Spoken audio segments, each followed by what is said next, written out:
Hi, everybody. I'm up here. I'm one of the boxes. My name is Al Filreis, proudly wearing my pen shirt. Today, we are here to celebrate 15 people who, one way or other, are leaving our immediate community. Some of them have already done that because of COVID. They've left geographically, but this is a turning point for them and for us. This is our Capstone program, Senior Capstone, which we've done, I think, since 1997 or 98, a long time. And it's always been the case that at Writers House Capstone, we give remarkable people a chance to speak despite the hugeness of this university. I mean, Penn's a great place, but it's also huge. And it kind of makes people disappear sometimes, despite the brilliance and articulateness of the people who want to speak. And now more than ever, we think, these remarkable people, they need to speak. They need their voices amplified. They need for a big university to hear them about the intimacy and the power of the experience that they've had at Penn and in association with the teeny weeny Writers House community, which is so unlike the largeness of Penn. So, and of course, in 2021, as in 2020, now more than ever, every person who graduates from this university needs an opportunity to give a valediction. And that's what we've organized to do today. There'll be some of us, staff members and faculty, briefly introducing each of the 15, and then they will have a chance to talk for a few minutes. And I just wanted a couple of logistics. First of all, you see them all here. So this is your opportunity. Most people are watching this. Everybody's watching on YouTube. So you don't really have a chance to snap or wave in a way that we will see, although we'll watch the recording later. But now is a chance for you at home with each other, wherever the heck you are, to snap or wave. We'll do it, right? People, we're going to model this behavior for everybody. Come on, Tyler, a little snapping. There you go. Okay, so we're waving to you. And even though it's a one-way thing, drat, alas, you're waving at us. In the YouTube setup, there is a chat for most of you, especially if you've logged in correctly to YouTube. You should be able to comment, and a number of us, I'm sure Alli, Lili, possibly Jessica, maybe Jamie-Lee, will be watching those chats, and some of them will be responding to you. So don't hesitate to say, that's my Anthony, that's my Anthony, that's my Anthony. I love Anthony, just as an example. And Anthony will later see it, and we'll see it right away. You know, not since, this is weird, people, but not since, I would say, 1942 and 43, has a generation of undergraduates been this disrupted. It's a little weird. It didn't happen in September 2001 for more than a few weeks, as dramatic as that was. It didn't happen even after the Kent State killings, although I think the rest of that semester was bollocksed in the spring of 1970. Not since the World War have people, young scholars, been really sent away and everything been disrupted, the entire curriculum changed. That's a long time ago. This is a, let's hope, a once in a century experience. And these people who are graduating, they lost 2 full semesters and part of another one of the kind of contact they'd been dreaming about for 18 years or 10 years or 5 years previously. This is not to be underestimated. And I'm sure that in their talks, you will hear them talk about how there were intimacies and community supports, and we hope the Writers House was chief among them, that they could depend on.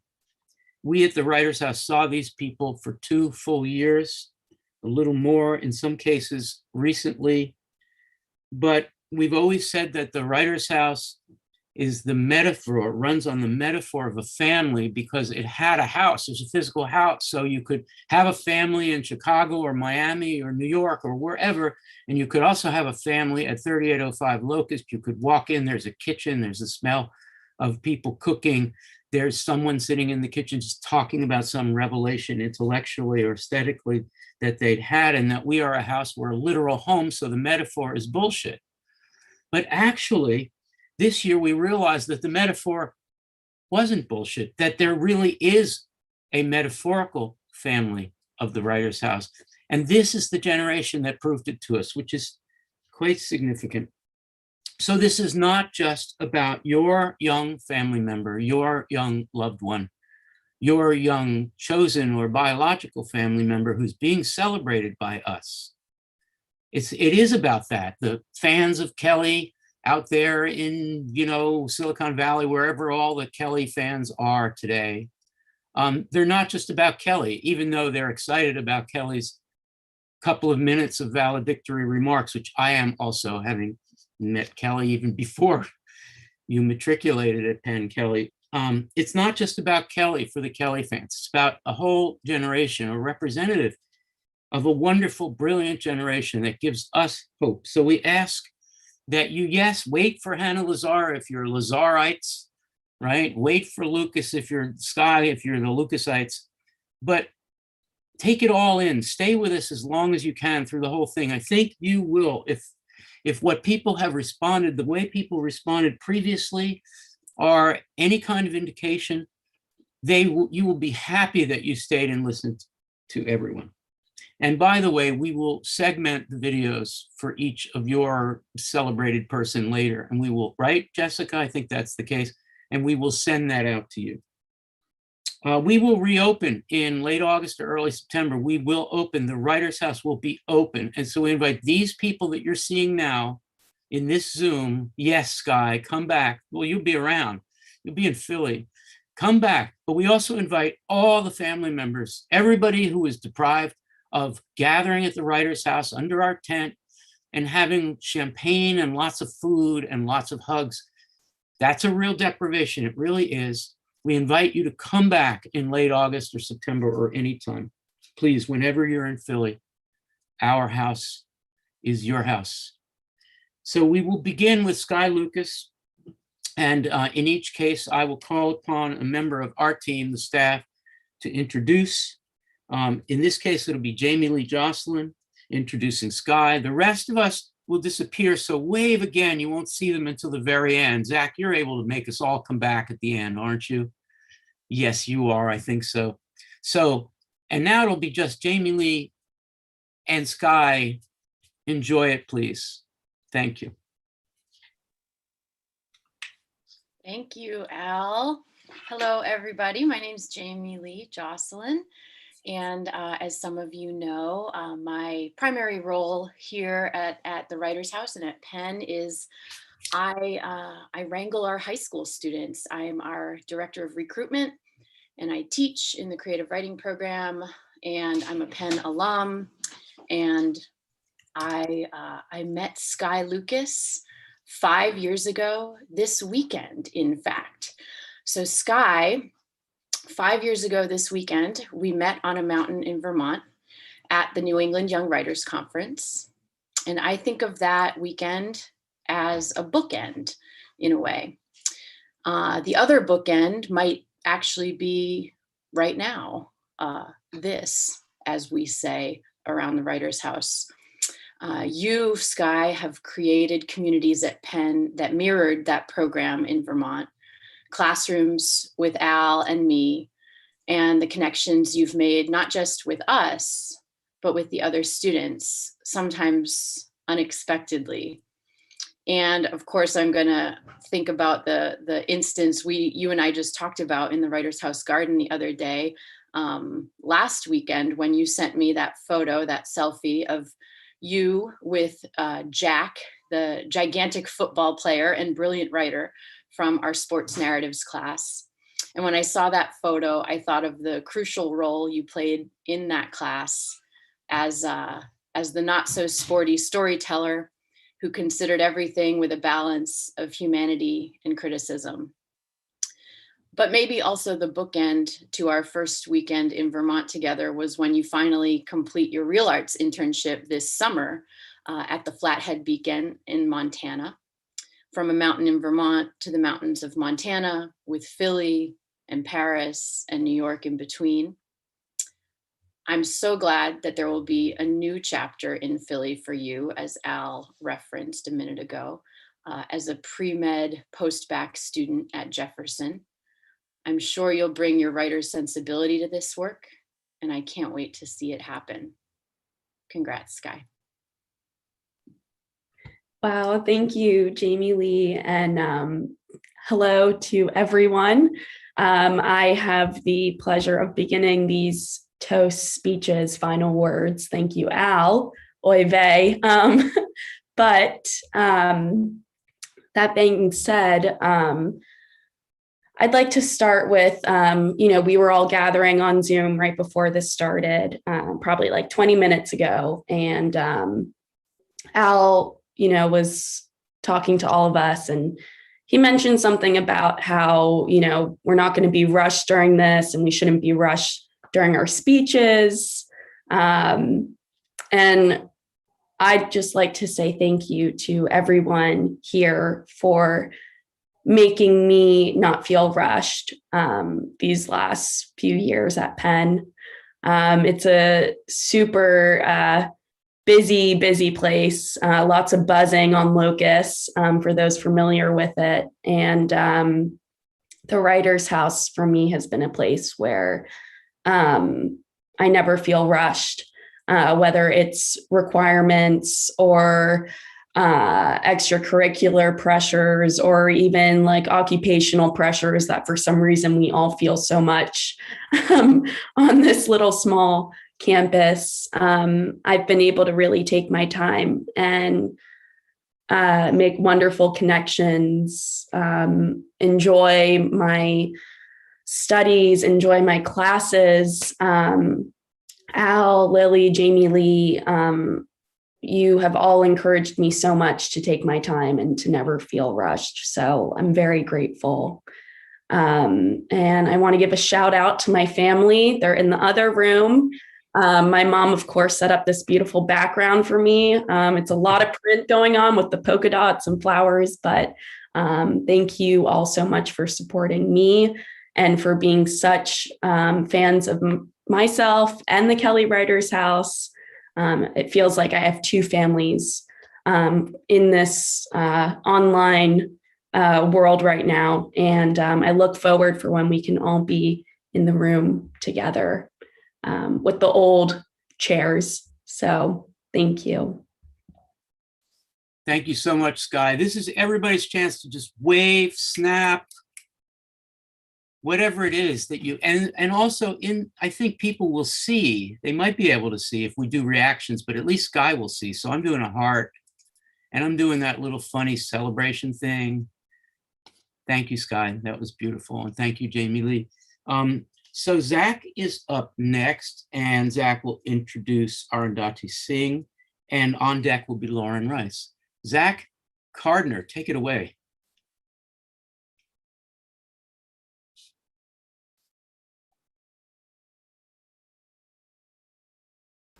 Okay, Arundhati, hello. Since Jamie-Lee introduced herself, I guess I should also introduce myself. My name's Zach. I take care of all the various audio video stuff here at Writer's House, including this very stream that you're watching. So hope it's going well. Arundhati. I think what we all appreciate most about Arundhati is that she just isn't afraid to break the mold. Anyone who's worked with her knows what I mean when I say she's always brought a refreshing perspective to what me and Alli fondly call the back office conversations here at Writer's House, which can range from anything from Taylor Swift's latest single to identity politics. Arundhati's academic focus in philosophy definitely has something to do with this. Indeed, she has a penchant for towing the line between gleeful contrarianism and straight-up nihilism. And I should mention here that she's also the biggest Charles Bernstein stan I know, which might also have something to do with all of this. But Arundhati's unique perspective is also shaped by the fact that she's insightful, observant, and quick-witted. And believe me when I say that returning to work is just going to be a little less exciting this year, knowing that Arundhati won't be there to cast doubt on my and Alli's and the rest of our very existences.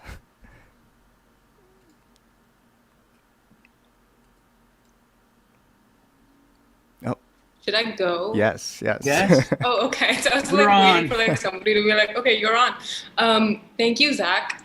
That will have me embarrassed for like the next 4 months. I want to start by congratulating everyone who's graduated in the midst of this fucking awful shitstorm of a shit fucking year. In the best of circumstances, it would be like a substantial achievement, but under these, it's actually just incredible. So you should be proud of yourselves, and it's exceptional what you've done, and I'm proud of you as well. I think I should mention actually Charles Bernstein.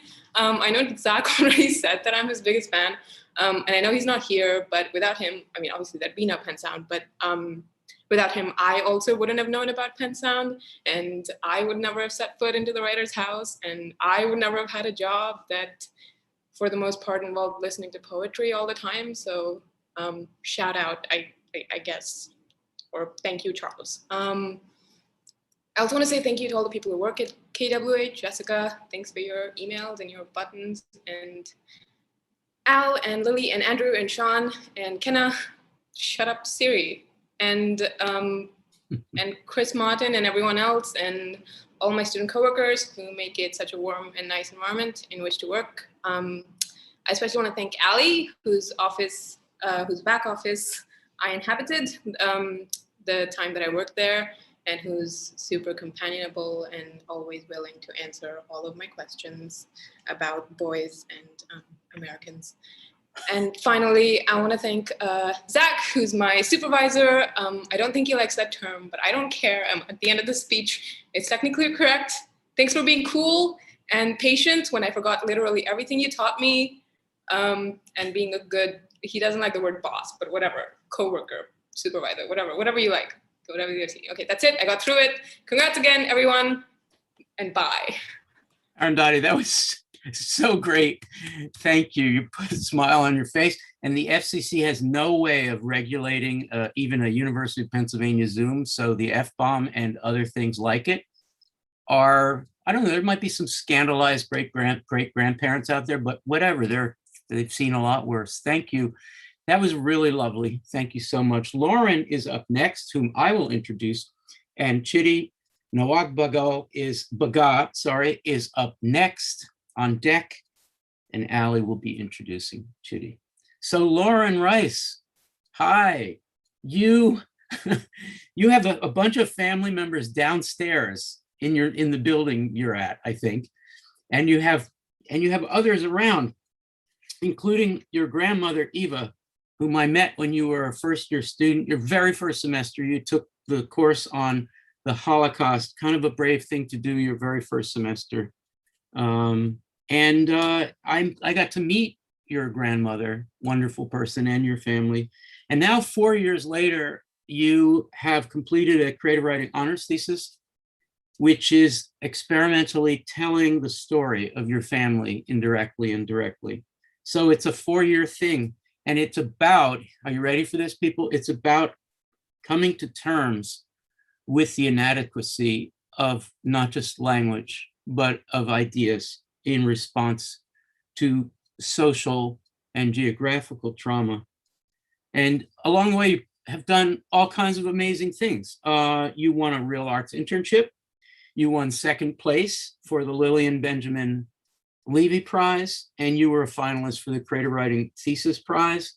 And it is my hope that this 4-year arc that we somehow accidentally created from the very first semester, that it will cause in your family tremendous pride. I'm sure that it does. And that Grandma Eva is sitting next to, right now, is sitting next to a box of tissues and thinking about the amazing achievements of her granddaughter. We hope that you will return soon enough as an alumna mentor. And as you put it in a note to me a few weeks ago, with wisdom worth sharing, I have no doubt, and to help another generation of Writers House affiliated students. Lauren, congratulations, and it's great to see you. And now is your chance to give a valedictory statement, so please do. Thank you. Thank you so much. You really have made this like a family for me and stolen a significant portion of what I prepared for my speech. So I wanted to mention that 5 years ago, I visited the Kelly Writers House for the first time in person on the weekend of my sister's graduation. So it's another arc that I think is coming full circle. And her best friend, Stevie Klein, who I know some people on this Zoom know, was a part of the Capstone program that year, and she encouraged me to stop by and learn more about the Kelly Writers House because she thought that I might be interested. And now 5 years later, it just feels surreal to think about the person that I was during that first visit to the Writers House. I was full of wonder and excitement to find my place here, and the Kelly Writers House ended up being that place for me. As Al mentioned, in my first semester at Penn, one of my first classes was his Holocaust course, and it shaped my entire undergraduate experience and I think possibly my life. It compelled me to be a part of passing down my own family history and informed what this year developed into my thesis, like Al said.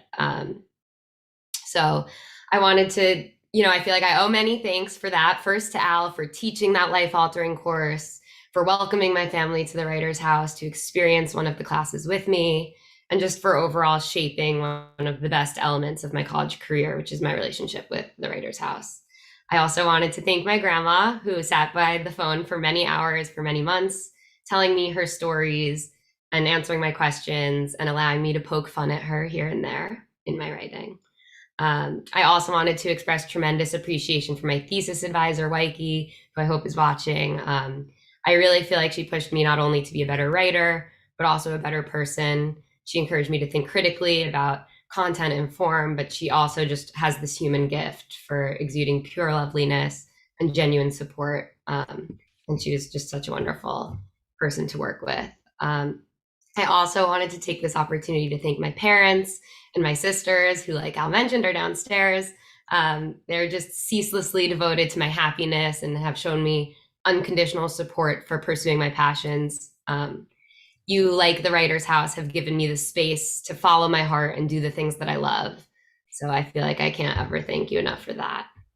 And on that note, I also, when I reflect on the Writers House, I think about helping navigate starting a career in the media. So I wanted to thank RJ and Mingo also, who spearhead Real Arts at Penn, awarded me a prize last summer to pursue an internship with a fantastic mentor of mine, and organized the amazing Road to Entertainment series remotely this year, which allowed me to hear from impressive people and learn so much about the industry, its recent evolutions due to COVID. I'm sure it was difficult to organize this mid-pandemic, so I just wanted to say that I'm grateful for your dedication to making it happen during this year. Overall, it was an incredible supplement to my undergraduate education, and I'm just so grateful to everyone at the Writers House who has so graciously enriched my time in every way here at Penn. And congratulations to all the seniors on this Zoom who are part of my Kelly Writers House family. I hope that I see you all in person in the room someday soon. Thank you. Thank you, Lauren. Everybody congratulate Lauren. This is great. Thank you so much. That was lovely. And congratulations to your family and all these families and friends. So we've got a slight change. Alli will be introducing Chidi as planned next. But then it's going to be Anthony Lagana on deck. That's changed. So Anthony, get ready. So now we turn to Alli. Hello, everyone. I'm Alli Katz, the program coordinator. And one of the things that just struck me about Chidi right away is that he comes to every hub meeting. And like, that is super atypical. We love being part of a community, but it's Monday, it's 5, there's other things that you could be doing. He's there and he's ready to share his ideas and share plans with us and to think things through and to just explore what it means to be part of the Writers House community. He was in charge of Pen to Paper, which is a fiction workshop that's run out of the Writers House. And academically, he's found his interest. He's majoring in criminology. He's headed to the University of Delaware to get a degree in public policy. He's worked at the Annenberg Public Policy Center and the Penn Violence Prevention Program. And he works every day to think and address the big BIG all caps problems in the world. And part of what I think we all hope to do at the Writers House is to provide a space for students who are doing one thing and then have artistic hearts. And Chidi has an artistic heart. We know him as a writer. He's a minor in the creative writing program, and he addresses genre in like lively, compelling fiction that I personally have loved what I've read. Last year, he was one of our featured readers for the student live at the Writer's House. And I loved his story. He read from a novel in progress that I hope keeps progressing. I will be the first person to buy it and beg him for a signature. And I reached out to one of his professors, the esteemed Carmen Maria Machado, who said, Chidi was such a thoughtful and wonderful student. What I remember about him particularly was his imagination. Everything he wrote was really fun and exciting, which is like, from the queen of fun and exciting, means a whole lot. I look forward to seeing where Chidi goes, both in his like, solving big problems and also like solving big book problems, life. We'll miss him. I will miss him. Hub meetings will miss him. Hub meetings pizza will miss him. But he's going to the University of Delaware. He's not too far away. And I hope that he'll come back and visit, once a month, Monday, 5 p.m. Chidi. Fantastic. Chidi, you're on. Thank you for that introduction. One of my favorite things about the Hub meetings is definitely the pizza that's there afterwards. I always, I still remember taking like a pizza box with me afterwards, but I always did enjoy like just like coming to the Hub meeting and stuff, because like one of my favorite things about the Writer's House is just like how it is basically a hub to be creative, I feel like. And I still remember the first time I came to the Writer's House during NSO, when I like walked down and it was like sort of like in the evening, and like I was a little bit lost because I still didn't know where I was going on campus. But I remember like stumbling upon like the Writer's House and their like speakeasy, and I was just so like, I was so interested like in what was going on and like seeing everybody like present different talents and stuff. Like I was just very like moved by it, because I just really like seeing people express themselves in different ways. And I've always tried to like make an effort, like ever since like NSO, to like come back to the Writer's House just to go to another speakeasy. Like sometimes I might have missed it, but like I always tried to make a point to go, just because I really liked all the creative talents being put on display. And to be honest, I always just like came to the Writer's House just for the creativity. And I always really liked, even as a part of my club, like Pen to Paper, I always just like being able to talk about what I was thinking about, like different like stories I was coming up with. And it's really hard sometimes to like be creative at Penn when you're like trying to address like big problems like schoolwork and things like that. But like, it's just that I felt like whenever I went to the Writer's House, I could always like put aside schoolwork or anything, or like different stresses to like focus on like something I wanted to focus on, like creativity or like a story I was working on, which was really nice. And I always like appreciate that. And I know that I'll definitely like miss being able to like come up and like walk up the spirally stairs and stuff to like go and like talk about different stories, or like hear other people's stories at Penn Review and things like that. I'll definitely like really miss that. And honestly, I just want to say thank you for just letting me be creative, because I know that like for the most part at Penn, it was very hard for me to like be creative. And I know at least at the Writer's House, I was always able to be creative, and I always will really appreciate that, because that really does mean a lot to me. And it's like one of those things I've been doing since I was like in kindergarten. And I just want to say thank you for that. Chidi, thank you. That was great. Congratulations. I loved what you said in particular about needing a place that supports creativity. That is why we created the Writer's House. So thank you and congratulations. We've done a little bit of a switch, and so Anthony is up next, and that will be followed by Tyler, and after that, Kelly. So Anthony Lagana, there you are. You still got your heart on it. Do another one of those hearts, please. There it is. And Jamie-Lee Josselyn has you've been doing toasts in honor of us all. Will you toast Anthony for a second? There it is. in advance of Anthony's speech, a toast. There you go. We're all warmed up.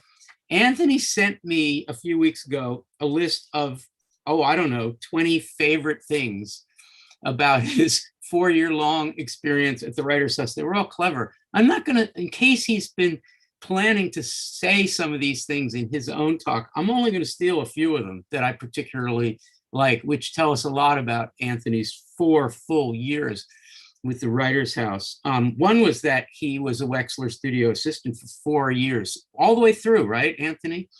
And I imagine that aside from all the cool other things that you've learned at Penn and around the Writers' House, all the technical stuff that Zach taught you is going to kind of come in handy, particularly because you're sort of a dramatic show, put on a show kind of guy. So this tech is going to come in handy. Another thing that you listed in your fond memories relates to Zach, and you called him, and Arundhati already basically focused on the embarrassment that Zach feels being a boss and a supervisor. You called him the best boss, and that is true. We all know that to be true. Another thing you remembered from your 4 years was because you were trying to do some Charles Bernstein related work for Penn Sound. You had the job of deciphering Charles's email instructions. We're not talking Charles's handwriting, which is hard enough, just trying to understand what he was asking you to do. You became expert at understanding Charles Bernstein, which, by the way, is a world-beating kind of little talent that you should get into. And finally, among your memories, of course, there's learning how to wind audio cords the correct way. And watch Zach's face, everybody. Zach, how does it feel to have trained someone to wind audio cords the right way? You know, Anthony, you took 5 courses associated with the Writers' House in total, maybe more, 2 of them with me. What a great experience it was having you in the Holocaust class and Writers' House Fellows. And there's a rumor you're staying around through December. Yeah, so this is not the saddest of goodbyes, because we are going to get to hang out with you inside the Victorian cottage at Locust Walk. We are going to get to see you and tease you and also celebrate you. And so this is not goodbye, but I can't wait to hear what you have to say on the occasion of your graduation from the University of Pennsylvania. Anthony, it's all yours. Thank you so much, Al, for that. And thank you for being my advisor for these past 4 years and 1 semester more. I really appreciate your prompt email responses and guidance. It's my only skill, Anthony. My only skill is quick email responses. And congrats to everyone else. We did it. I'm just going to say 2 things that I'm grateful for at the Writers' House. In the spirit of not being rushed, I think I would really like to highlight the patience of the adult staffers. I think with myself and probably everyone else, I think college does not put you on your best behavior most of the times. And so, you know, there's been many times when I haven't responded to emails for days, when I showed up late for work, when I've fallen asleep at work, etc. And I'm sure everyone else has been there. But not just the grace that you guys have in dealing with that, but the energy and the enthusiasm to always know that, you know, you can come back later, and you're loved and welcomed. I don't think that's in the fine print of whatever contract you signed with the University of Trustees. But I'm really just so grateful for that. And you're really like an exceptional group of people. And I'm really just amazed by that. And the other thing, speaking of Carmen Machado, I was in her class this semester, and at the end she was discussing, you know, things you could do post-grad life. And she was talking about the MFAs and how one of the, you know, the major pools of an MFA is, you know, you're kind of spending half your time figuring out what readings you need to go to or want to go to. And I was like, I guess that's like, sounds pretty cool, but like, I feel like we already have that here. And, you know, being on Wexler staff and, you know, having night shifts where you're just sitting at random readings that you're paid to be at, probably more than an MFA student, honestly. Even if at the time I was very tired or sleep deprived, I think just having that experience and being exposed to that at some deep subconscious level is just really a spectacular privilege. And I think something, you know, maybe a lot of us don't take for granted, but it's really just like an amazing thing to have the talent and the range of writing that comes through these doors is really just so special. And so to Al, Alli, Jessica, Andrew, thank you, and Lili, thank you so much. To Simone White, you're probably not listening to this right now, but thank you for telling me it was okay to not do a thesis. That was fantastic advice. And to Zach, again, thank you so much for being the best co-worker boss. You're my boss, but thank you again. It was amazing. And to everyone else, I'll see you guys later. Bye. Anthony Lagana, congratulations. And hi to your parents. I know they're watching. Thank you, Mom and Dad. Yeah, that's great. Thank you, Anthony. And we now turn to Alli, who's going to introduce the amazing Tyler Daniels, and that's followed by Kenna introducing Kelly. Okay. So I thought that this year, I cry every year, but I was like, I'm not going to cry this year. It's okay, you know? And then the second Tyler logged on, I started tearing up, in part because I realized, like, right now I'm wearing this necklace. It's really simple. It was a gift from my husband. It was a push present when I gave birth to my daughter, which is not something I knew about until Tyler introduced me to the concept and said, you know, what is he getting you when you give birth? And I said, we have a child, that's what he's getting me. I'm getting him, I don't know. But anyway, Tyler introduced me to the concept of push presents, and then I just remembered all of the like hundreds of conversations I've had with Tyler in the kitchen and how much I've missed her the past year and a half. Just like absolutely missed her every single day, because she's so remarkable. One of the many remarkable things about Tyler is that she's a Chicagoan. I say that as a Chicagoan, incredibly important. She's a marketing whiz, an absolutely remarkable natural sense for things that work and things that don't, an organizational mind and an artistic mind. She's our archivist, and she's helped with our marketing. She's made flyers, she put together a scrapbook. She makes breathtakingly gorgeous vegetable trays. She does not like fruit. And she has basically a professional level food Insta. I personally have been inspired many times by it. She's a sorority member who's best buddies with brooding poets, which I love. It fills my heart with joy. She tells amazing jokes. And more than any of that, she is one of the most thoughtful, caring people I have ever met. In the words of Jessica, our director, I have been consistently in awe of the way Tyler combines an extraordinary artistic sensibility with an ability to organize anything. Her creative side combines so magically with a special skill for seeing how things might go together. Plus, wow, she's such a supportive friend. She goes all in for the people she cares about. And I'll personally add that she does it even when, or especially when things are hard. I don't know if I've ever met anyone quite as caring and supportive, and just does it in such the right way as Tyler.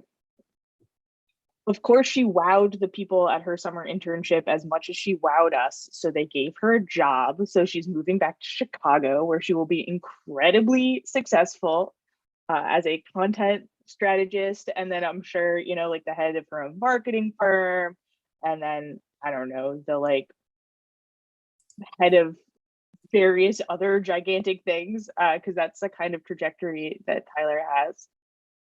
And while she's like reaching into the stratosphere as the amazing Tyler that she is, we will be back here in Philly missing the heck out of her.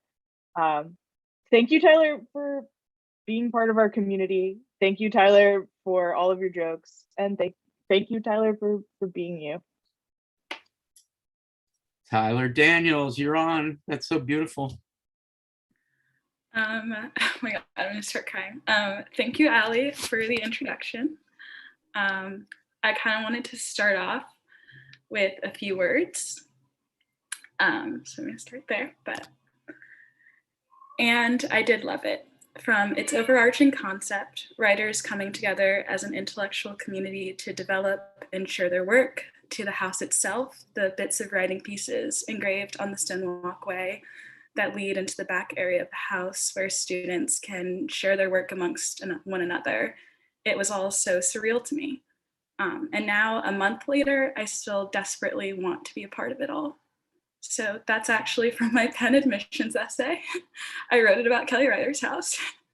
And that was back before I knew the house or any of the people in it.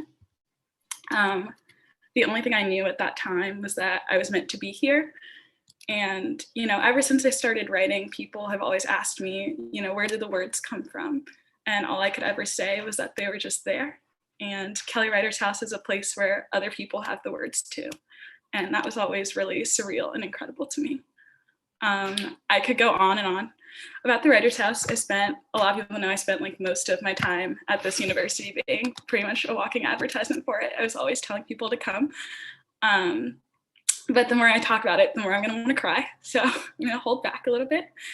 But what I'm really gonna miss, I'm gonna miss baking cookies every single week on the cookie cabinet. I'm gonna miss all of the nooks there are to read and drink tea in. I'm gonna miss the frenzy before the program and yelling at everyone with Alli.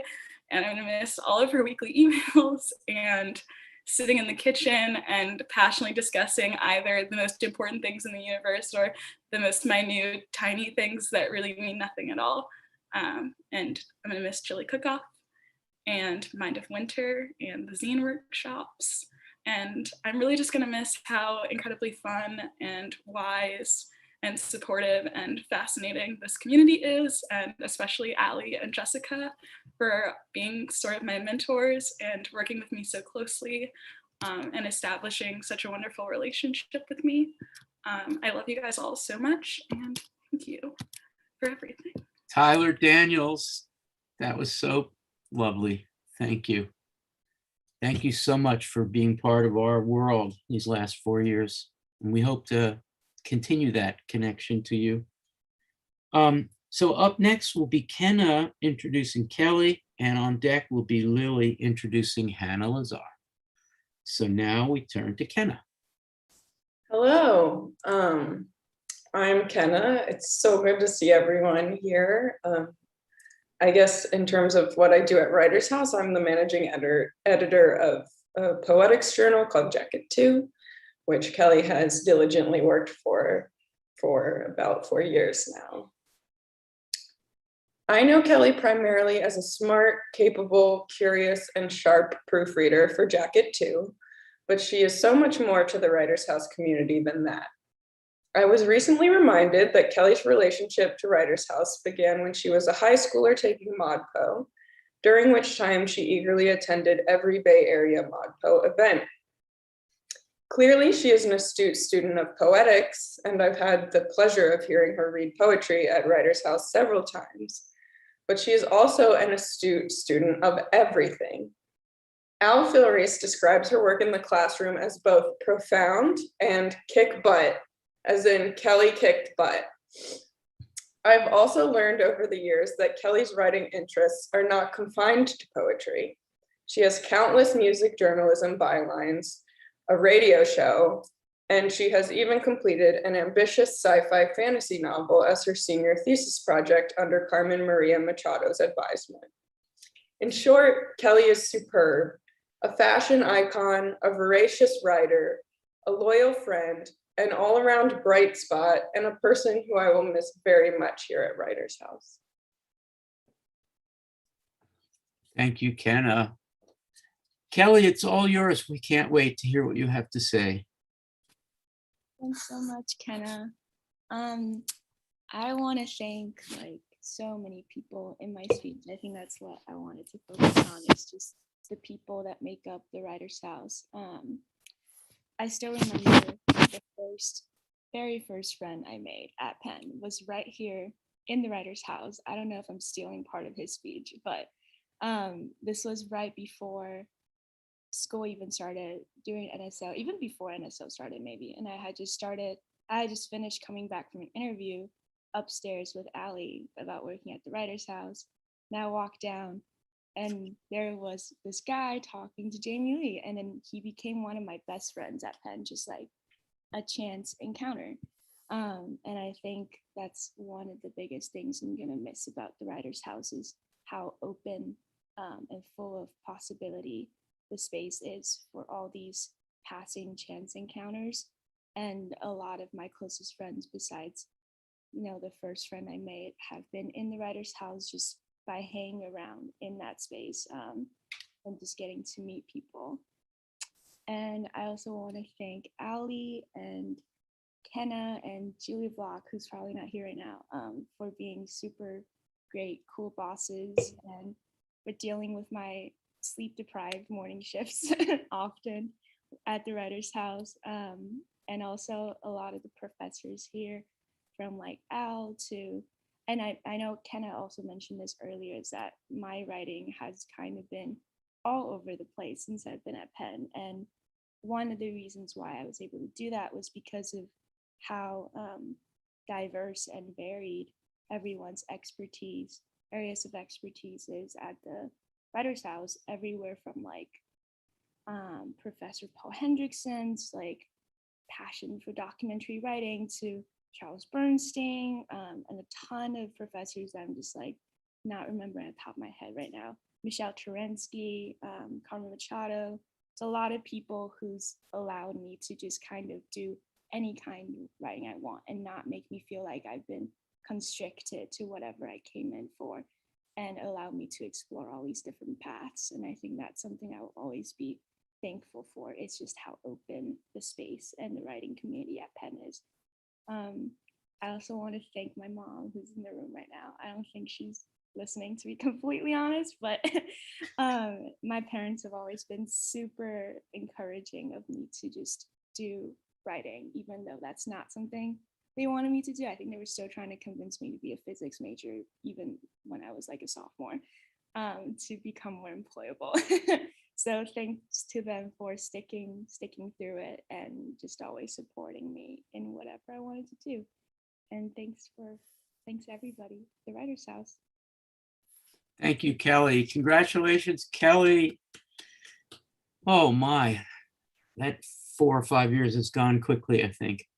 It's really great. Congratulations to you and everyone. Thank you, Kenna.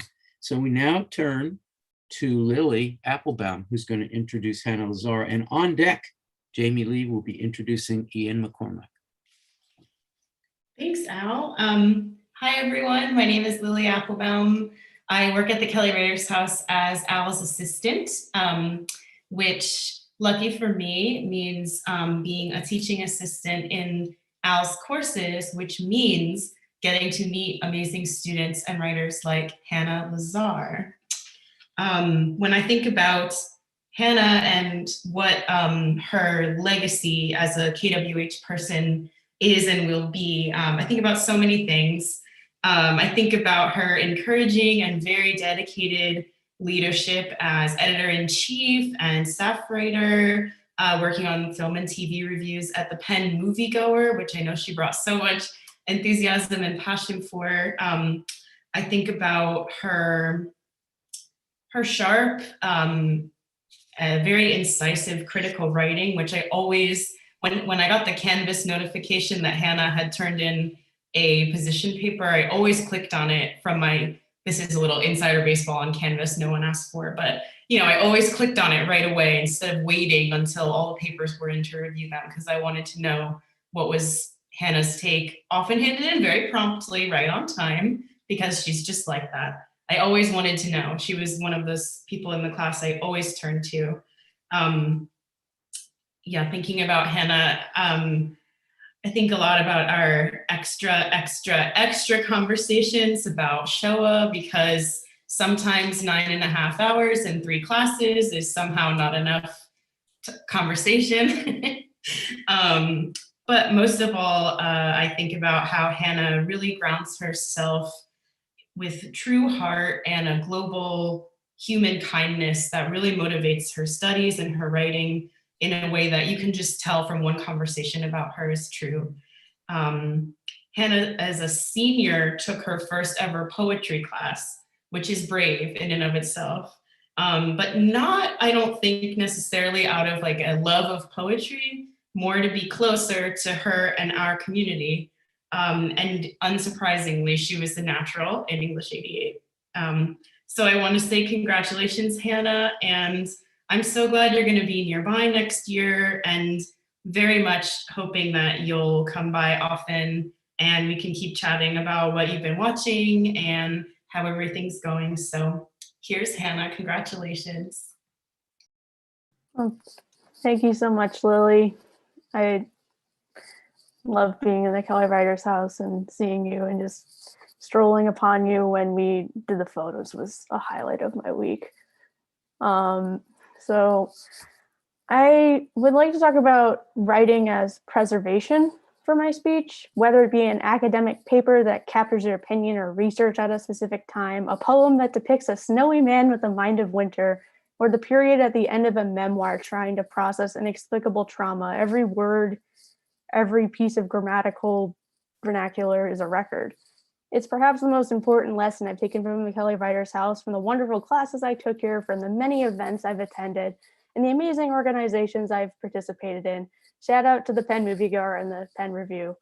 So that thought of preservation took a cruelly ironic turn last night when Microsoft Word corrupted and the previous version of the speech was completely deleted.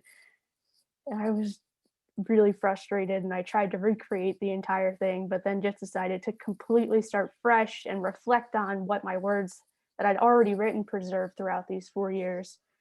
And then it occurred to me that the first thing I ever wrote as a college student was my grandmother's eulogy. Obviously, I had written that to preserve her, and I had written it kind of like on the spot, and delivering it was something else. And then I thought about how right now, 4 years later, I wish that I didn't have to preserve her with words, but for her to actually be here, however virtually or right next to me in some way, because I know that she would have loved the Kelly Writers House. She was an English teacher throughout her life, and yeah, talking about her in this context gets us part of the way there, at least.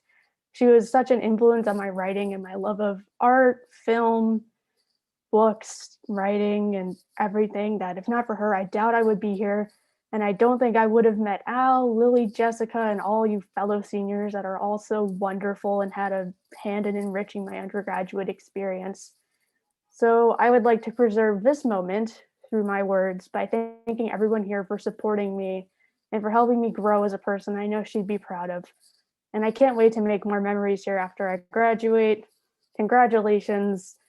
You all are wonderful. I wish I could give everyone a hug. Thank you.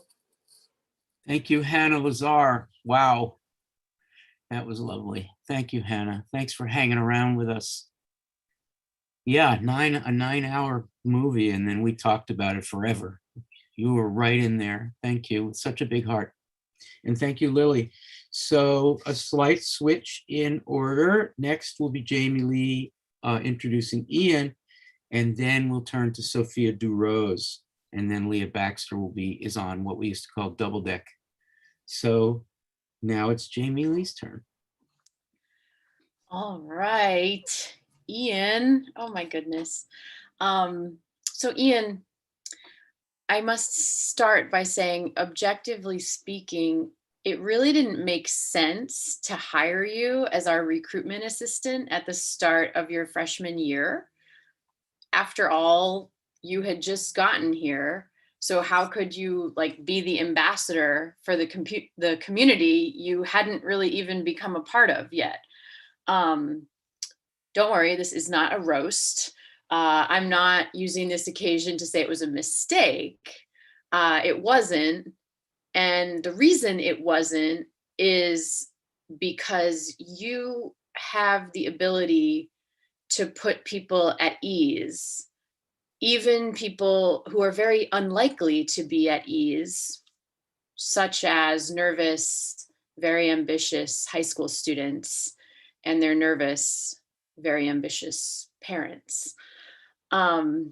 We've joked that it's your job to be nice to people, whether the aforementioned high school students or the other high school students in our summer workshop, the year you were one of our interns.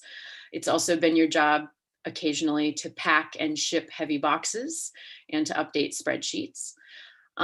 But you've been central spreadsheets and otherwise. You've been central to helping students figure out that they might have a place here, literally at the Writers' House and generally as writers. And that's a big deal. And meanwhile, you've excelled as a writer yourself in courses with Carmen and Waiki and Nova. And I'm so glad that before we send you off into the world, we get to send you off into the world as our HELID travel grant recipient, delayed 1 year. You're going to visit and research abandoned psychiatric institutions. No big deal. And you'll be producing stories that probably will not put us at ease, but in an intentional way. And I can't wait to read those stories and to see where you go this summer and beyond. Congrats, friend.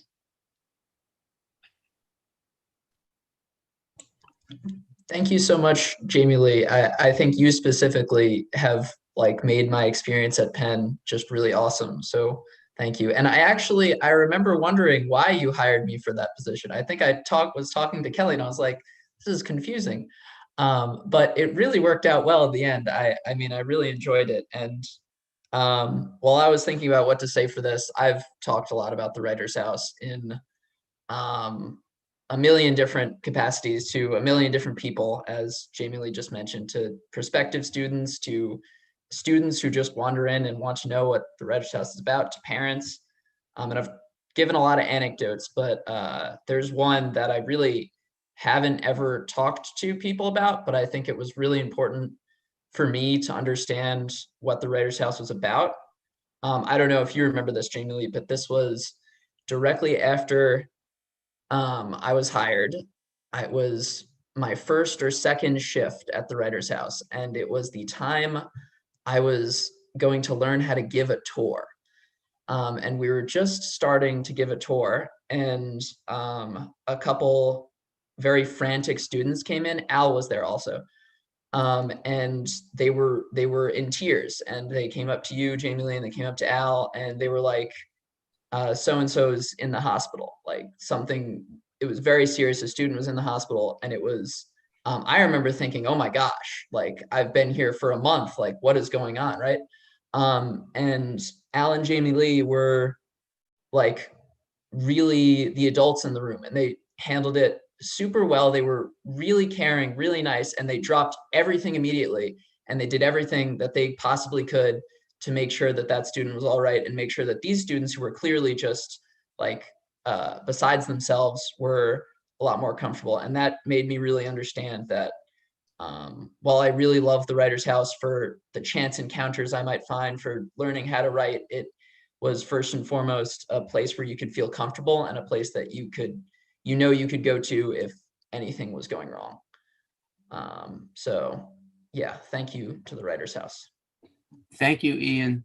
How many of you, I don't know if Zach can show the whole team here, but how many of you entered the Writers' House, looked a little left, and saw Ian sitting on the green couch? Has anybody had that experience? Thank you, Ian, for being there. Thank you so much for caring. So Sophia DuRose is up next, and that will be followed by Zach introducing Leah Baxter. Sophia DuRose. I think we're friends. At least I feel, I feel toward you like you're a friend. We have a few times, it's not a big thing, but we have run together. We went to summer camp together along with Isabella. That was quite a threesome of crazy antics, but we went to camp together. You've been to my house for Thanksgiving. I think when I called for help for wood stacking, you helped stack wood along with Anthony and Sky and some others. We're friends. And so when a friend has a big thing happen, graduating from a great university after stellar work academically and otherwise, it's when it's a big moment for a friend, one feels full of heart about something a friend has achieved, and that's how I feel. If I had realized how displaced you felt right at the beginning, I think I would even be more of a friend. My heart would be fuller if that's possible. You came from Central Florida, and Philly was new and big and different. And you felt, this is something you wrote to me, I felt really alone and really lost at Penn, and the Writers' House was the only place on campus where I didn't feel alone. Knowing that now, I'm really glad that you are so beloved by everyone, because obviously it was a good thing, a good piece of timing that you didn't fall between the cracks, socially or otherwise, as so many people at Penn do. You've done amazing things. I mean, you TA'd, you were a undergraduate teaching assistant twice for our courses, once for the Holocaust course, the second time through it, and once for English 88 Mod Po, a second time through that. I don't know what to say. I wish I could prevent you from graduating so that you would just stay around. I guess I could prevent you. Lili, is it too late? I think it's too late to change the grade. Yeah. Sophia's going to be around, fortunately, for at least another year, and then off to, I'm going to guess, to some PhD program where you're very quickly going to be not just a friend, but a colleague in the profession of professing literature. I just feel like that's going to happen, Sophia. You are at heart a writer, and you believe in the power of writing. And I am going to end this introduction by quoting something you said in your fellows exam about language. You were writing about Gabrielle Hamilton, our last fellow, who is a chef and who cares about food. And this is what you wrote. And then, Sophia, it's all yours to speak. You wrote, language has sustained me for far longer than food ever has. I would rather decipher Edna St. Vincent Millay's sonnets than even begin to think about hacking away at a chicken. And because the world sucks, and because everything is hard, and no one and nothing makes sense, one of the best feelings in the world is at least not being confused. I like those words together, and I like what they represent about family. Sophia DuRose. We are friends, Al. We're friends. I'm friends with everyone here. Thank you for that. And I want to say thank you also to everyone tuning in today. I want to echo the congratulatory sentiments from everyone else. Graduating is really, really hard, and graduating right now is really hard, but we did it, and that's really awesome, and I hope everyone is proud. I think we're lucky if we stumble across one or two people who irrevocably change your life and your outlook for good. And the Kelly Writers' House offered me so much more than that. It offered me reprieve from the endless feeling of not belonging. It provided me the space to find people who actively counteracted my immense worry of displacement. It offered me a really loving and warm buffer, a liminal and rare place of acceptance and friendship slung between adulthood and childhood, which is a really scary place to be. I wanted to say thank you to Simone White for overseeing my thesis this year, for telling me I should go to grad school, but specifically not law school, even though I've never wanted to go to law school. She just wanted to make sure I didn't.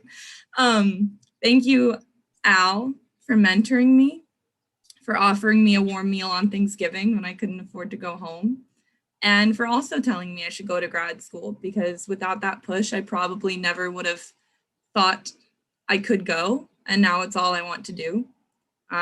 You've really done more for me than I can explain.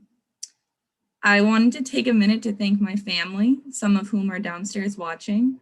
And I really wanted to thank my twin sister, who weathered some really difficult times with me, both in life and in college, and who has been an inspiration for me my entire life, working harder than anyone else I know.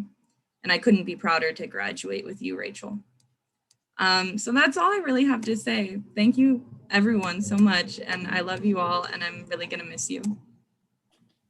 Thank you, Sophia. Sophia DuRose, congratulations.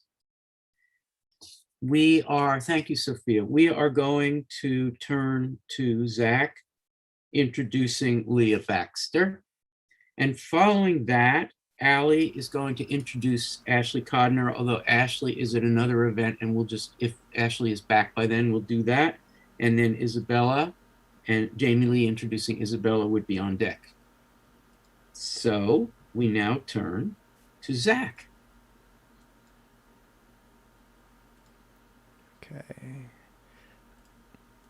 Okay, Leah. Pull up my thing. Honestly, I struggled a lot with what to say about Leah here, because there's really so much to say, and we only supposedly get a minute to say it. It's cliche, but I really mean it in the most genuine way. Leah is one of the most unique and gifted people I've ever met. I feel incredibly lucky to have been able to work with her over the last few years.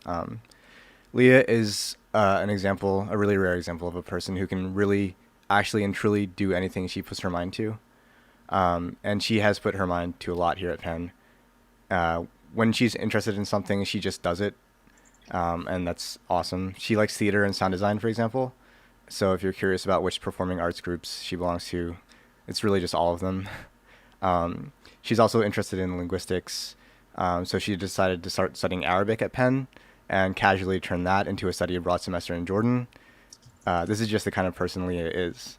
So you can understand why it was so flattering when she decided to accept an internship with us in 2018 in the summer, and why it was even more flattering when she decided to continue working with us beyond that.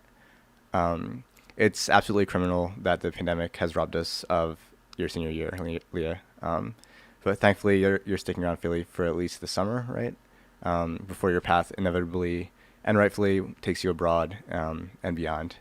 So at least we don't have to say a proper goodbye quite yet. Leah Baxter.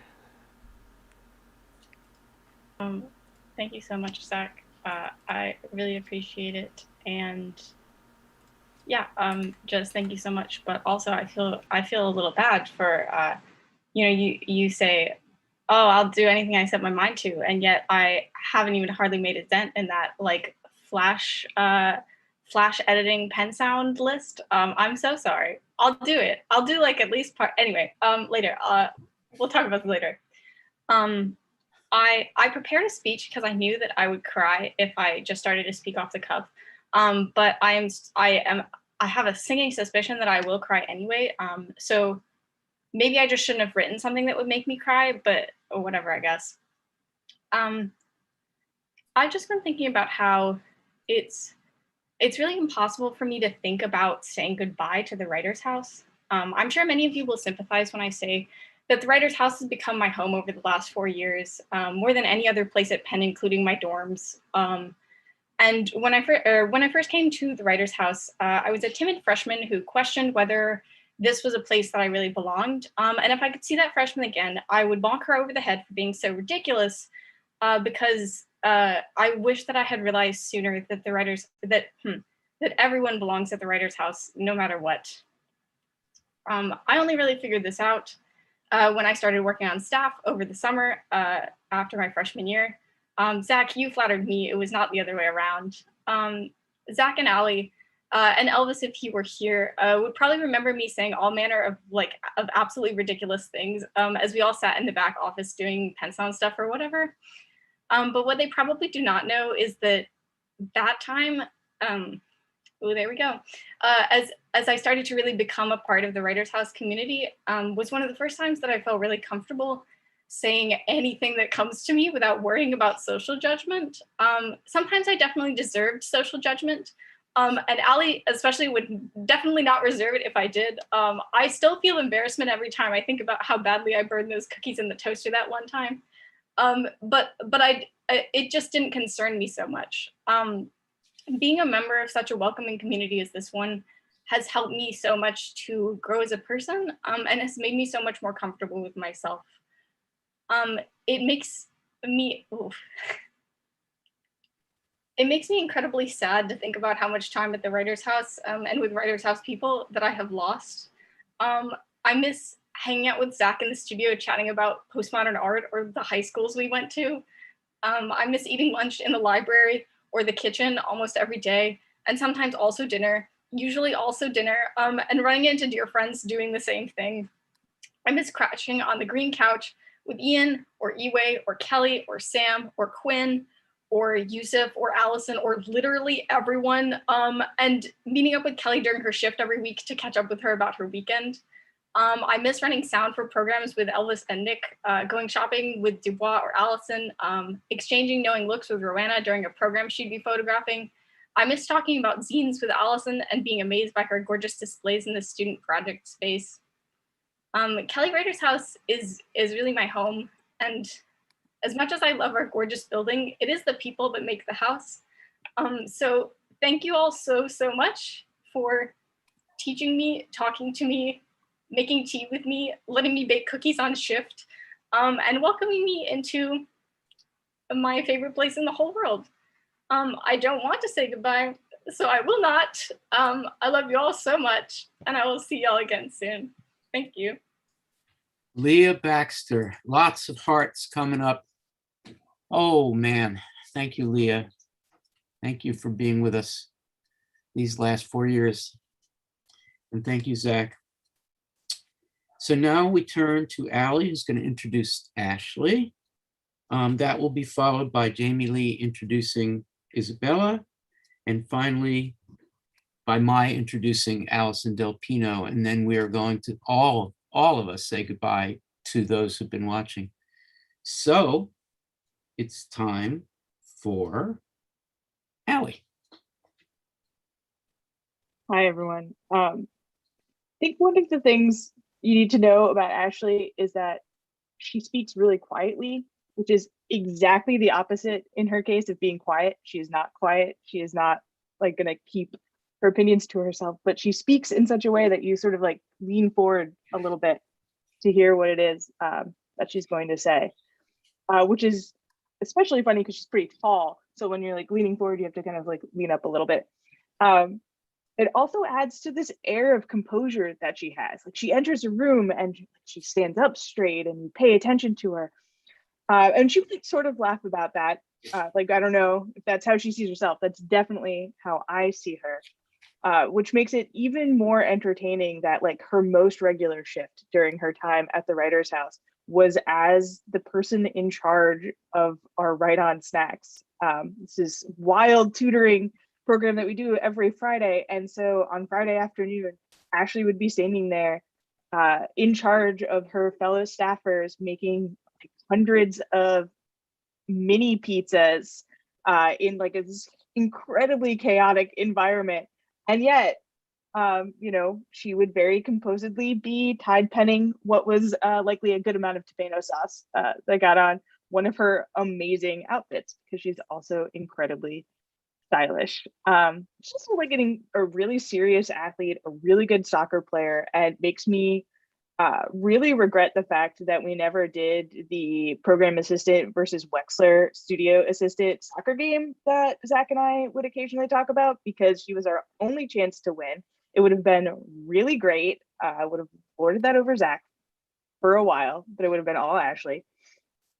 And when I say that she has pretty much the most cutting sense of humor of any student staffer at the Writers House, know that that is really, really, really meaningful.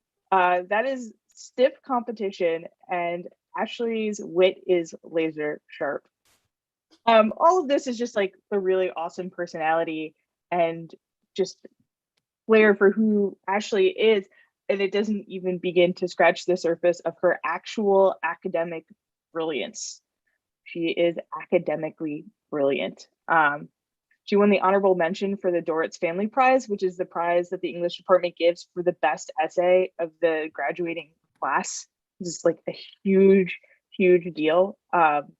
She came into Penn basically knowing the thing that she wanted to study and become like a PhD student in, which is remarkable.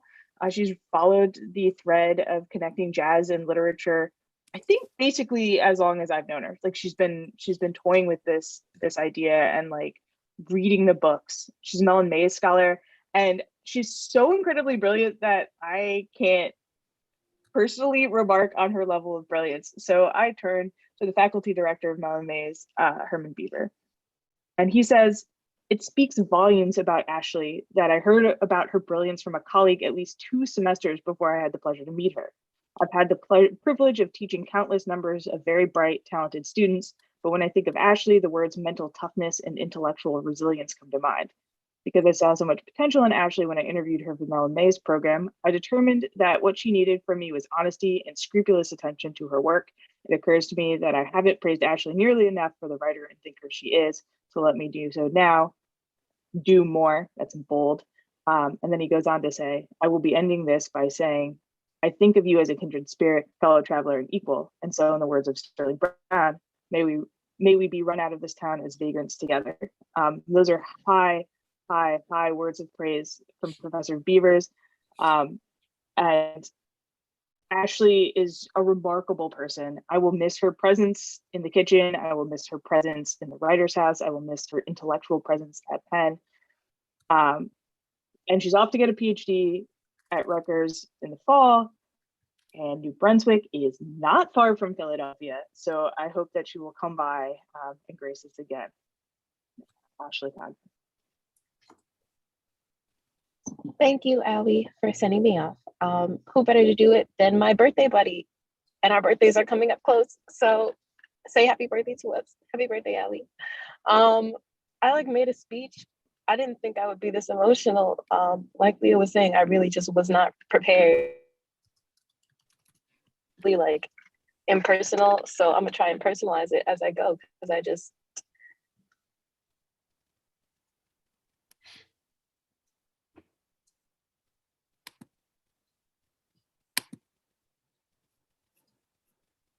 I ate there, and I had a family there. I remember going as a freshman, and I worked there or whatever, but I wasn't familiar with it yet.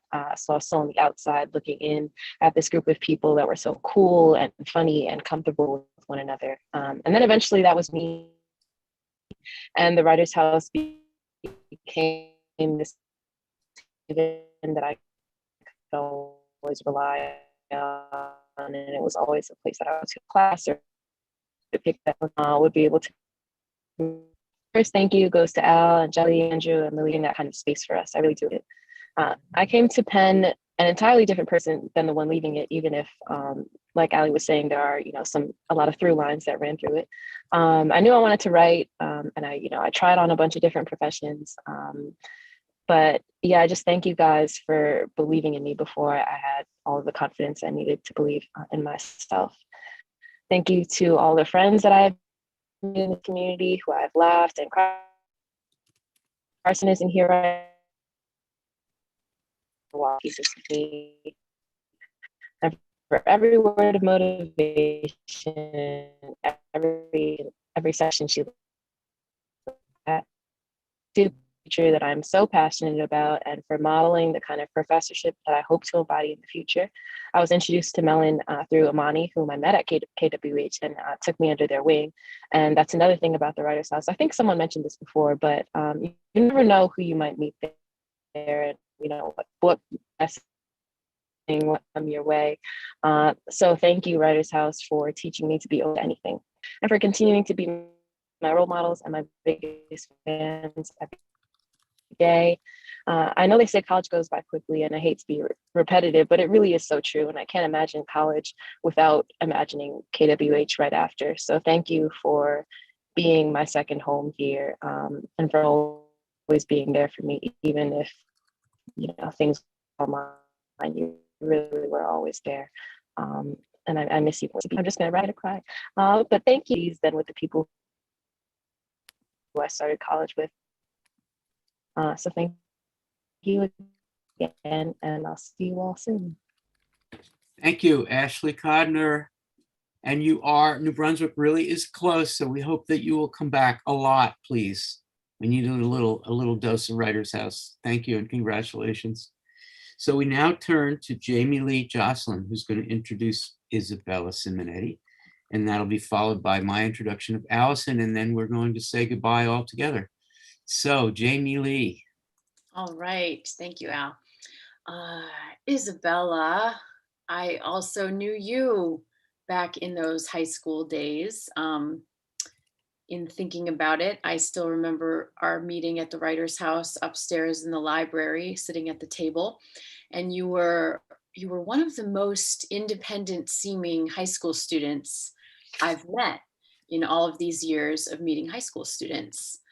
When I learned not long after we met in reviewing your writing sample that you sent me, that you were indeed a member of the Dead Parents Society, like I am, having lost your mom when you were 9, the independence made sense to me.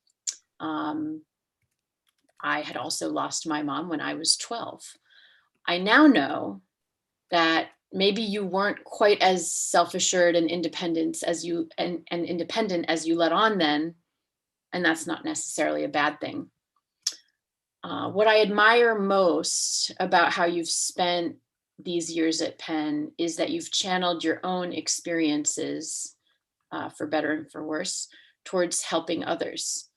That central one of loss and grief, or your time as a lonely and unsure first-year student, or your formative moments as a reporter, editor, and eventually president of the Daily Pennsylvanian.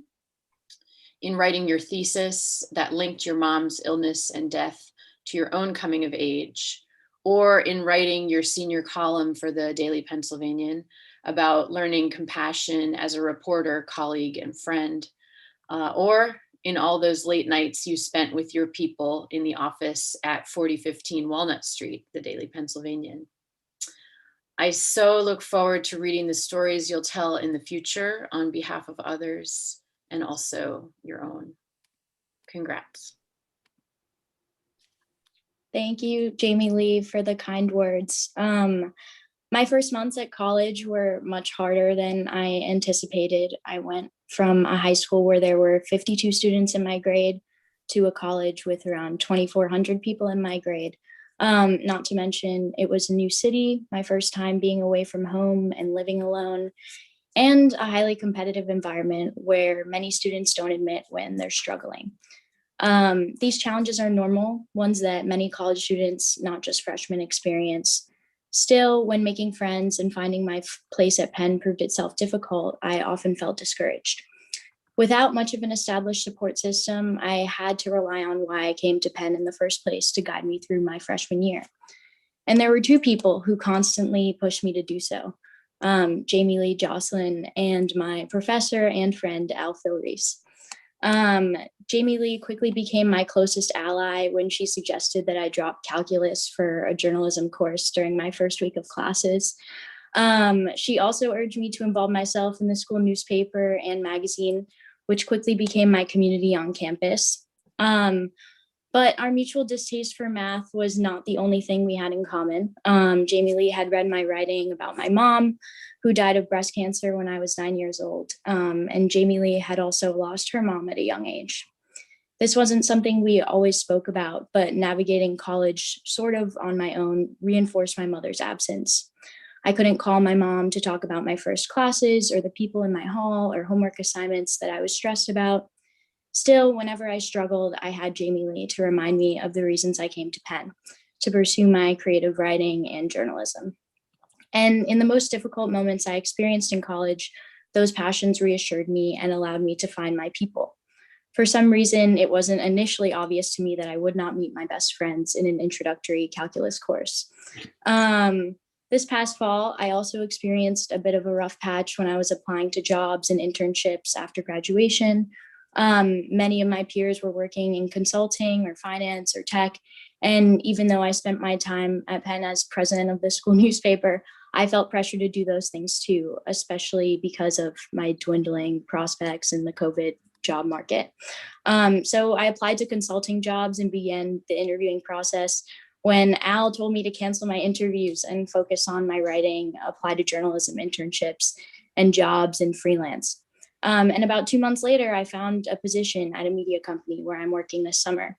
So all I needed was that simple push, a reminder of who I am and why I came to Penn in the first place. So as I leave Penn, I'm most thankful for Al, Jamie-Lee, and the Kelly Writers House community for offering me that reminder during the times when I needed it most. Isabella, Simonetti, thank you. Did I really tell you to cancel the interviews? Probably not that bluntly, I hope. congratulations on the job and an amazing career. Alyson del Pino, I had a whole thing written up. It's going, I'm gonna throw it out. I just want to say one thing. Sorry, Alyson, you discovered in 2 classes we've had together that the subject matter of the class was love. I mean, 4-letter word, love. You really did, and you said it too. You said it, and not love in this silly, squishy, anti-intellectual sense. Love in the full intellectual sense. I think I might describe what you discovered and conveyed to us and persuaded us all of is what might be called an ethics of love, or a justicial ethics of love, an ethics of love based on the concept of equal treatment and justice. And it was quite a thing to discover it after Lili and I and other people here, Jamie-Lee has had her years of it, and Jessica, teaching these courses where we thought we knew what the subject matter was. But you put it all together. I see Lili nodding. She understands exactly the power of this moment. You have a way, Alyson, I think it's going to transform the world. You have a way, if the world will just listen, you have a way of turning cliches about empathy and intersubjectivity into a meaningful concept of love that is inclusive and that gives everybody a chance to say what they have to say and to bespeak the core value of any community and of any family, which is love. That is the thing that connects us. So love ahead of aesthetic theory, love ahead of what words can do, love ahead of literary or artistic career, love ahead of any kind of practical politics. And that is what you gave to the Writers' House for 4 years. Everybody who interacted with you in the last 4 years speaks of you as full of heart. And I am amazed by you. And I'm the lucky one introducing you. I think we would all be saying exactly this. You are a remarkable person, and we just can't wait to see whatever it is you wind up doing. I know you have all kinds of interests in how to put this idea about justice to work, but it's always going to be from the heart. And I think that is just an amazing thing, an amazing thing. You are an amazing person. Alyson del Pino, congratulations on finishing 4 pretty tough years, not because you contributed to anything being down and difficult, but because the world threw whatever it could at you. And you're still upright, and you're still, despite the tears of the moment, still an optimistic person. So Alyson, congrats. We love you back. Thank you so much, Al. Oh my God. It's incredible to hear you call me an optimistic person, because I think back on my time at school, and I sorry, my family's like cheering right now. I think the lag just caught up on YouTube. And I spent it being pretty pessimistic, I think. As a lot of people have shared, that freshman year especially isn't easy, and you think that you're the only one who feels so lonely and so lost.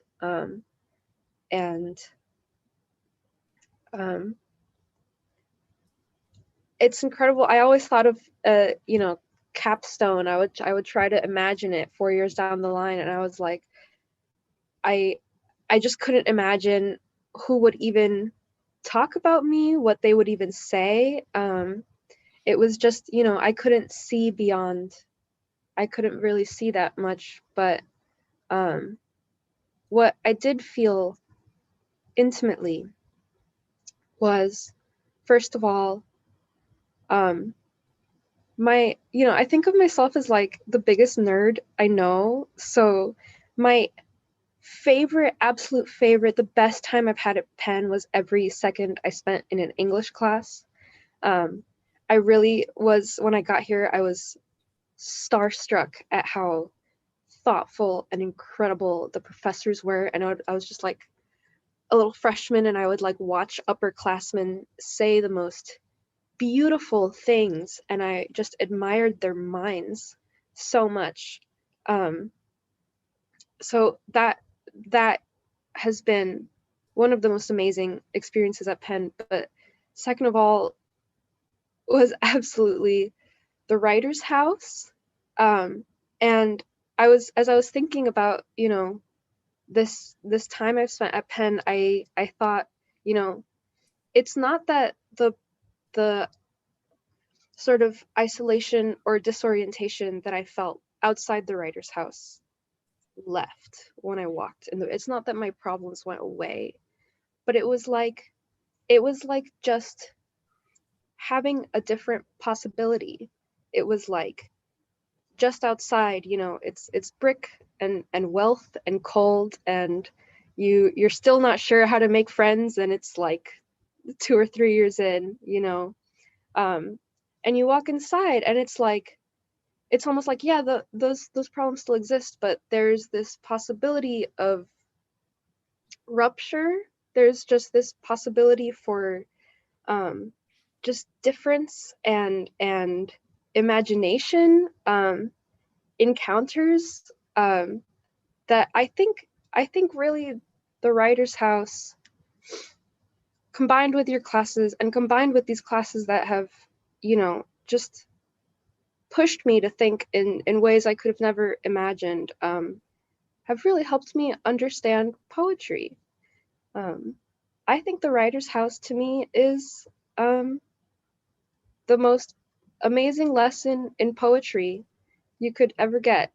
And I think that is highlighted by the fact that trying to think of my past 4 years in college, 4 years of experiences, and the one that most sticks out to me, the one that keeps coming up, even as I'm sitting through this capstone event, is, I used to work Saturday shifts, which I absolutely loved, because it made me wake up early on Saturdays, but mostly, not that many people came, and it was like this, it's just this gorgeous space that, is so full of life during the week, and you get to just experience it so humbly, and it's just the light shining in through the windows, and it's almost this like religious experience, I feel like, to just be alone on a campus that has tens of thousands of people.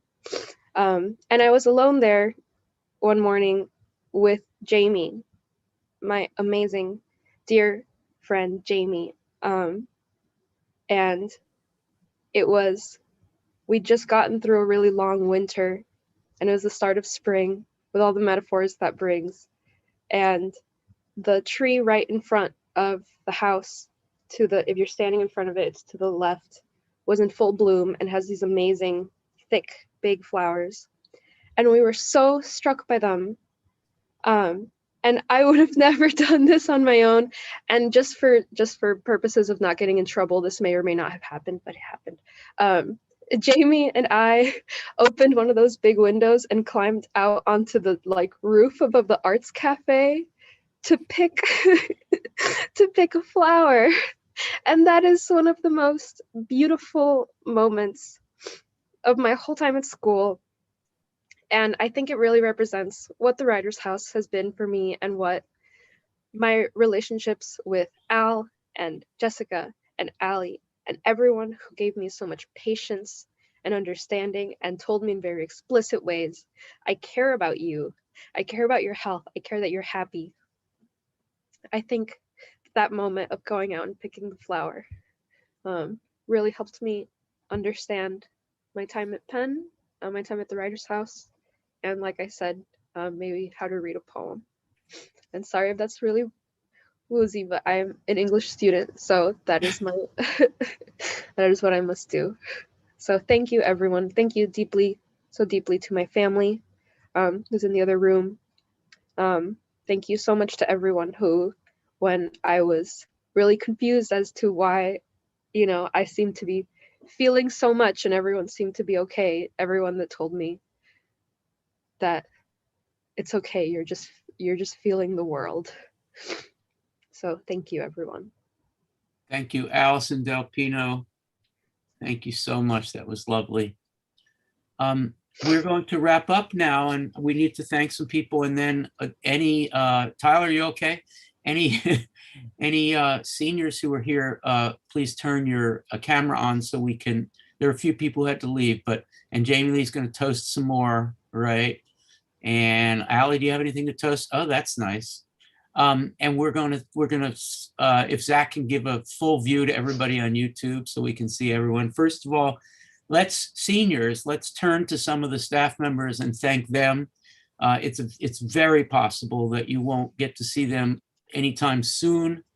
But so we really have to praise them and thank them. They're amazing. Zach Codner, thank you so much, Zach, for everything that you do for this community. And also, Zach, you did this program today, so we appreciate your amazing abilities. Zach Codner, everybody.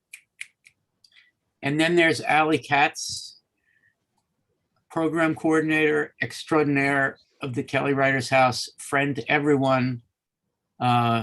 There's really just a little bark, no bite, and everybody thinks they begin their relationship with Alli thinking she's scary, but then they realize that is the most lovely thing that anybody could be, which is to tell you when you're doing something screwing up. And it turns out that at Capstone, we found out how much everybody deeply loves Alli Katz and how emotional she is, which is to say a lot. And Jessica Lowenthal, the best director the Writers House has ever had. I don't even know where to begin. The Alice behind you is both the biggest thing in the room, of course, symbolically your own daughter, but every person who's ever passed through the Writers House, every student is that large in your heart and takes up the whole house, so you can't even see the house for the Alice. Thank you, Jessica, for absolutely everything that you do, which is quite a lot. Kenna O'Rourk, there you are, Kenna. Thank you so much for being so important to the Writers House community from when you were yourself a student, and for keeping the door to that little office open a whole lot of the time so people can just hang out and be with Kenna. Jamie-Lee Josselyn, you probably are more responsible than anyone else in a specific way for all these people being here, for at least most of them. What you do to recruit people is extraordinary. You make the Writers House an inclusive and a diverse community. You really help us be what we are, and it's an understatement. Everybody kind of owes you really the debt of the Writers House, so thank you. Thank you, Jamie-Lee Josselyn, everybody. Lili Applebaum, I always say you are the best. I'm sorry for that cliche. You're the greatest of all time. You're amazing. Thank you, Lili, for being so open and responsive and so sensitive to how people feel in a particular year. Everything is new every year for Lili. She's so appreciative of the things that are happening, that she transforms the lessons that we're trying to teach into a relevance to what's happening, not just that year, but that week. It's amazing how you keep us relevant. Thank you, Lili. I have not missed another staff member who's here. So I would like now to turn to the seniors. Those of you in YouTube land who are downstairs or next door in the next room on delay, all the Del Pino fans out there hollering on delay, and the boyfriend, no doubt, as well. Let's celebrate everybody. Isabella, Simonetti, thank you, congratulations. Anthony Lagana, Anthony, congrats.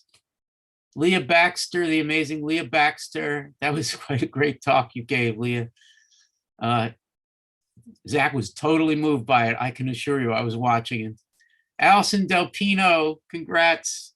I look forward to working with you this summer. That will be so much fun. Sky Lucas, There you are, Sky. I know you have lots of fans, lots of waving. Ian, congratulations. Thank you for occupying the green couch all those years. Chidi, congratulations. That was a beautiful thing that you said, and I'm glad that you ate all that pizza because it meant you were part of the lifeline of the Writers' House, being there, listening to Hub Ideas. Lauren Reiss, congratulations to you. Glad your family is with you. Tyler Daniels, very much moved by everything everybody said, but what you said was amazing. Kelly Lou, thank you so much for being you. And Ashley Codner, congrats on everything that you've achieved and congrats on grad school. Thank you all for joining us. Please, I remind you, come back to the Writers' House when we're open in late August or early September. Come in and just tell us who you are. I don't mean these seniors will know who you are, but any family member, you're always invited. As I said at the beginning, our house is your house. Good afternoon. Lots of celebrating. Be well. Take care. Get out into the sunshine. And maybe if you're vaccinated, take the mask off. Bye, everybody.